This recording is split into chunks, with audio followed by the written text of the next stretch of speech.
Hello student, एक और नई क्लास में आपका स्वागत है। तो स्टूडेंट, इस क्लास में आपको format of income and expenditure account का कैसा होता है, यानी कि आय व्यय खाते का प्रारूप कैसा होता है, इस क्लास में आप जानेंगे।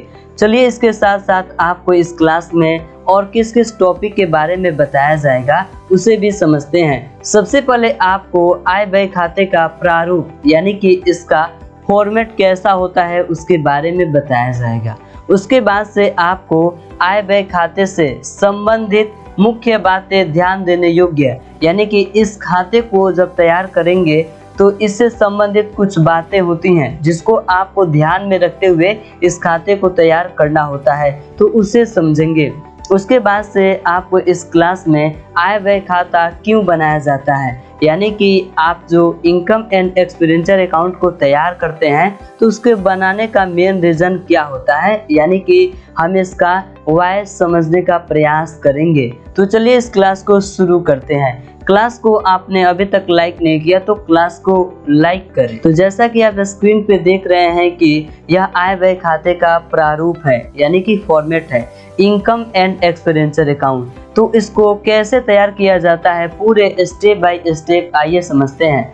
तो सबसे पहले आपको अपने नोटबुक में इसको नोट कर लेना है। आपको नोटबुक में यहाँ पे आपका नोटबुक बिल्कुल फ्रेश होगा। तो सबसे ऊपर में यहाँ पे सबसे हेडिंग में आपको क्या देना है, नेम ऑफ द ऑर्गेनाइजेशन। सबसे पहले आपको किस आप ऑर्गेनाइजेशन का, संस्था का इनकम एंड एक्सपेंडिचर अकाउंट तैयार कर रहे हैं उसका नाम देंगे। जैसे कि फॉर एग्जाम्पल, जैसा कि इस चैनल का नाम ही दे देता हूँ डी ट्यूशन। उसके बाद से आपको नीचे में इनकम एंड एक्सपेंडिचर अकाउंट लिखना है। इसके नीचे जस्ट नीचे ही आपको फॉर द ईयर एंडिंग, किस वर्ष का आप इनकम एंड एक्सपेंडिचर अकाउंट बना रहे हैं आपको यहाँ पे लिखना है। जैसे कि मैं यहाँ पे 2022 का बना रहा हूँ। उसके बाद से आपको यहाँ पे ऊपर में यहाँ पे बाएं साइड में आपको लेफ्ट साइड की बात करें तो लेफ्ट साइड में आपको डेबिट लिखना है और राइट साइड में आपको क्रेडिट लिखना है। इसको लिखने के बाद आपको यहाँ पे 4 कॉलम तैयार करना है। कितने कॉलम? 4 कॉलम तैयार करना है। सबसे पहले यानी कि लेफ्ट साइड में यहाँ पर आपको एक्सपेंडिचर यानी कि आपको व्यय लिखना है।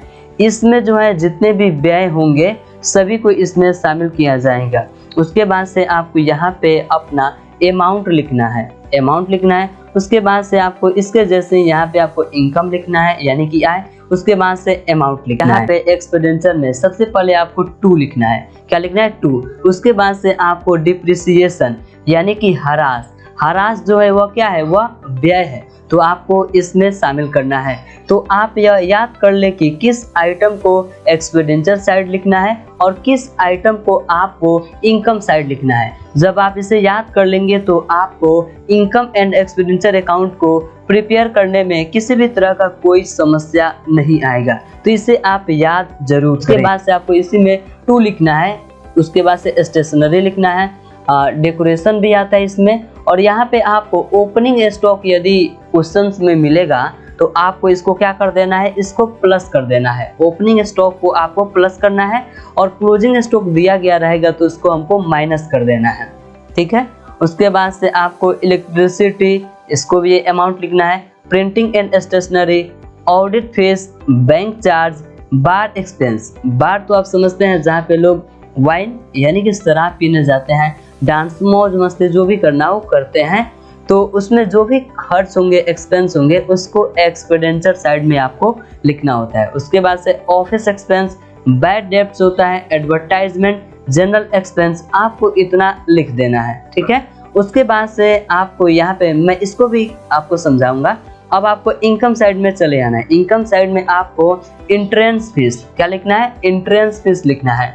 उसके बाद से चैरिटीज, क्वेश्चन में यदि क्रेडिट दिया हो तभी लिखिए। उसके बाद से आपको इसमें profit on sale of assets, यानी कि संपत्ति बेचेंगे प्रॉफिट पे तो आपको तो इनकम आएगा ही, तो इसको भी आपको यहाँ पे अमाउंट, इसको भी आपको इसमें इंक्लूड कर देना है। उसके बाद से आपको यहाँ पे ऐड करना है। क्या करना है? इसको ऐड करना है।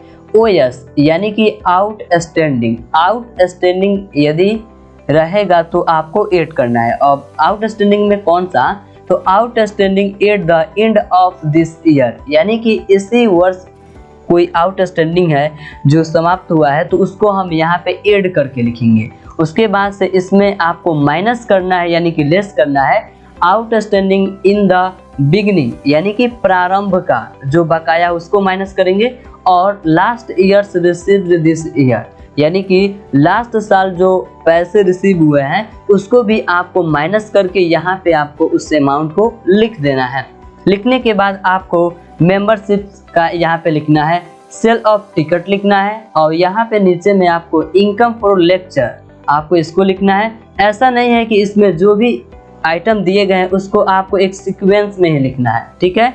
आप इसको सीक्वेंस में लिख सकते हैं। यहाँ पे दिया गया है इट ओपनिंग स्टॉक और लेस क्लोजिंग स्टॉक, इसको आप सीक्वेंस में लिख सकते हैं। इसको आप ऊपर ही लिखेंगे तो अधिक बेहतर होगा, और यहाँ पे जिस तरह से इसको भी आप ऊपर में लिख सकते हैं। बाकी जो आइटम दिए गए हैं वे ज़रूरी नहीं है कि आपको सीक्वेंस में लिखना। क्वेश्चन जिस तरह का पूछेगा, जो क्वेश्चंस में आइटम होंगे आपको उसी के अकॉर्डिंग जो है इसको लिखना है। इनकम फॉर लेक्चर का अमाउंट लिखना है, डिविडेंड ऑफ शेयर यानी कि शेयर यदि आप किसी कंपनी में पैसे इन्वेस्ट किए हैं, किसी कंपनी का शेयर बाई किए हैं, जैसे फॉर एग्जांपल रिलायंस की ही बात ले लेते हैं। रिलायंस का आपने शेयर खरीदा है तो कंपनी जो है अपने शेयर होल्डर को, जो भी शेयर होल्डर्स होते हैं उनको कंपनी क्या देती है, डिविडेंड देती हैं।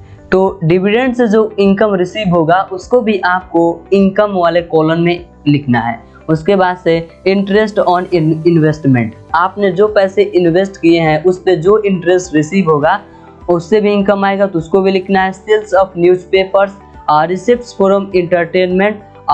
इसके बाद से आपको करना क्या है, यहाँ पे जो डेबिट साइड हो और क्रेडिट साइड हो, इतना एंट्री करने के बाद से आपको इन दोनों का अमाउंट यहाँ पे क्या कर देना है, ऐड कर देना है। क्या कर देना है, ऐड कर देना है। यानी कि डेबिट साइड का जो अमाउंट है डेबिट वाले कॉलम में ऐड करके लिखेंगे, और क्रेडिट साइड का जो अमाउंट है क्रेडिट साइड वाले कॉलम में करके लिखेंगे। लिखने के बाद सपोज कीजिए कि मान लीजिए कि डेबिट साइड का टोटल आता है 1 लाख आता है, ठीक है। क्रेडिट साइड जो है आपको यहाँ पे जो है यहाँ पर भी 1 लाख आता है, ठीक है। ऐड करने के बाद से दोनों में तो देखिए कहाँ पे सरप्लस होगा, कहाँ पे डिफिसिट को। यहाँ पे देखिए 2 सरप्लस दिया गया है, 2 डिफिसिट दिया गया है। तो यहाँ पे देखिए चाहे आप डेबिट साइड को ऐड करें चाहे क्रेडिट साइड का ऐड करें, ठीक है। आप जो ऐड करेंगे यहाँ पे जो अमाउंट होंगे वे दोनों में सेम ही होंगे। क्या होंगे, दोनों में अमाउंट सेम होंगे। मान लीजिए यहाँ पे 1 लाख आ गया है और यहाँ पे भी आपको 1 लाख ही रुपया लिखना पड़ेगा, ठीक है। क्या लिखना पड़ेगा, 1 लाख रुपया ही लिखना पड़ेगा। अब यहाँ पे देखिए सरप्लस को आपको किस कंडीशन में लिखना है, जो सरप्लस है आपको किस कंडीशन में लिखाना है। यदि excess of income over expenditure यानी कि व्यय पर आय की अधिकता, यानी कि ये जो व्यय वाले कॉलम यहाँ पे दिए गए हैं इधर का जो भी अमाउंट यहाँ पे लिखा गया है, यदि इनकम साइड का जो इनकम है, इनकम साइड में जो भी अमाउंट दिए गए हैं वे जो है क्या हो, अधिक हो, वे क्या हो, अधिक हो, यहाँ पे अधिक इनकम हो, तो इधर आपको क्या करना है, सरप्लस लिखकर जितना अमाउंट, मान लीजिए कि यहाँ पे 1 लाख रुपए हैं और इधर भी आपको तो 1 लाख लिखना ही है, लेकिन इसमें जो भी आइटम आपने दिए हैं उसको ऐड किया जा रहा है, तो टोटल उसका अमाउंट जो है आपको 80,000 रुपये आ रहे हैं। कितने आ रहे हैं, 80,000 रुपये आ रहे हैं। तो 20,000 जो रुपये बचेंगे वह आपको सरप्लस लिखकर यहाँ पर आपको 20,000 कर देना है। तो इस तरह से आपका इनकम एंड एक्सपेंडिचर अकाउंट तैयार हो जाएगा, ठीक है। क्वेश्चंस में आपको अधिकतर जो है इसी और सरप्लस लिखना पड़ेगा, क्योंकि इनकम अधिक होंगे और खर्च जो होगा कम होगा।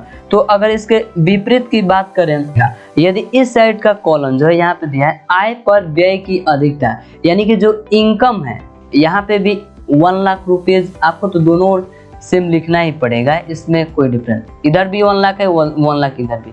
तो अब देखिए इधर का जो अमाउंट है आपका, ठीक है, 1 लाख रुपया है और इधर का भी आपको 1 लाख लिखना है। तो आय पर व्यय की अधिकता, यानी कि जो आय है इस पर व्यय क्या हो, अधिक हो, यानी कि एक्सपेंडिचर साइड जो है ज़्यादा हो। यहाँ पे टोटल अमाउंट 1 लाख है, ठीक है। इधर का आप इनकम का ऐड कर रहे हैं, यहाँ से लेकर यहाँ तक का तो आपका टोटल अमाउंट जो है 80,000 ही रुपए पहुंच पा रहे हैं। तो 20,000 जो रुपए कम पड़ रहे हैं उसको यहाँ पे आपको डिफिसिट अमाउंट में लिखना है, यानी कि कमी है तो यहाँ पे आपको डिफिसिट, तब सरप्लस नहीं लिखा जाएगा, दोनों में से किसी एक को ही लिखना होगा। आई होप कि आपको समझ में आ गया होगा। चलिए आगे समझते हैं। आय व्यय खाते से संबंधित मुख्य बातें ध्यान देने योग्य है। तो सबसे पहला है आय व्यय। केवल चालू वर्ष के आयगत आय व्यय लिखे जाते हैं, चाहे वे प्राप्त हुए हो या नहीं, चाहे उनका भुगतान किया गया हो या फिर नहीं। यह इसकी पहली मुख्य बातें हैं जो कि आपको ध्यान में रखना है। दूसरा है, इस खाते में कभी भी पूंजीगत प्राप्तियां भुगतान का लेखा नहीं होता है। इसमें कैपिटल जो रिसिप्ट्स होते हैं उनका एंट्री इसमें नहीं किया जाता है।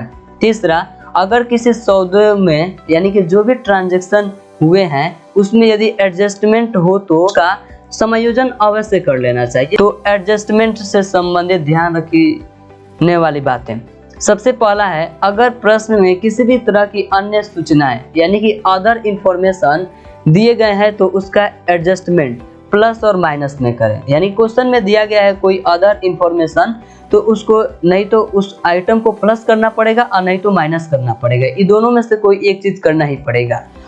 दूसरा जो है, पिछले वर्ष तथा अगले वर्ष से संबंधित इनकम को क्या कर देना है, घटा देना है। यानी अदर इंफॉर्मेशन में दिया गया है पिछले वर्ष तथा अगले वर्ष जो भी इनकम है उसको हम क्या कर देंगे, माइनस कर देंगे। चालू वर्ष से संबंधित आय जो उपार्जित हो चुकी है लेकिन अभी तक प्राप्त नहीं हुआ है उसको क्या कर देना है, उसको ऐड कर देना है। तीसरा है, शुरुआती या प्रारंभिक अग्रिम आय को यानी कि शुरू के समय में एडवांस जो इनकम रिसीव हुए हैं उसको क्या कर देना है, उसको ऐड कर देना है। उसके बाद से आपको अंतिम यहाँ पे बिंदु रहेगा, अंतिम अग्रिम आय को क्या कर देना है, माइनस कर देना है।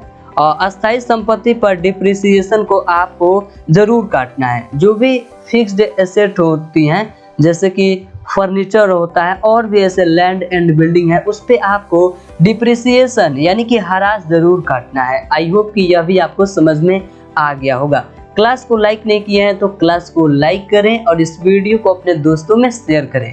चैनल पे पहली बार आ रहे हैं तो चैनल को सब्सक्राइब कर लें और बगल में बेल नोटिफिकेशन है उससे दबा दें ताकि इस चैनल पर जो भी नए वीडियो अपलोड हो उसका नोटिफिकेशन सबसे पहले आपको मिल जाए और आप अपने एग्जाम में अधिक से अधिक स्कोर कर पाएं। तो चलिए इस टॉपिक को समझते हैं। आय व्यय खाता क्यों बनाया जाता है, आय व्यय खाते बनाने का कारण क्या है।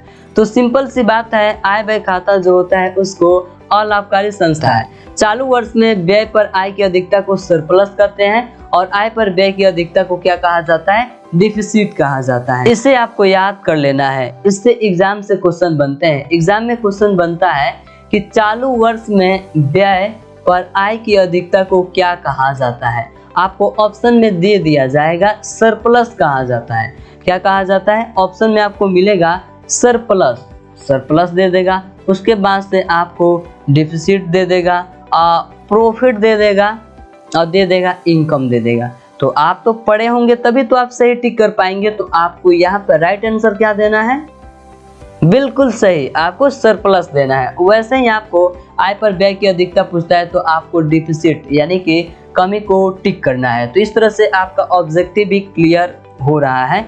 तो आप क्लास को, अगर आप क्लास को अच्छे से पढ़ेंगे तो आपका ऑब्जेक्टिव के साथ ऑब्जेक्टिव भी क्लियर होगा और थ्योरी तो क्लियर होगा ही। तो आपको एग्जाम में अधिक स्कोर करने से कोई नहीं रोक सकता है।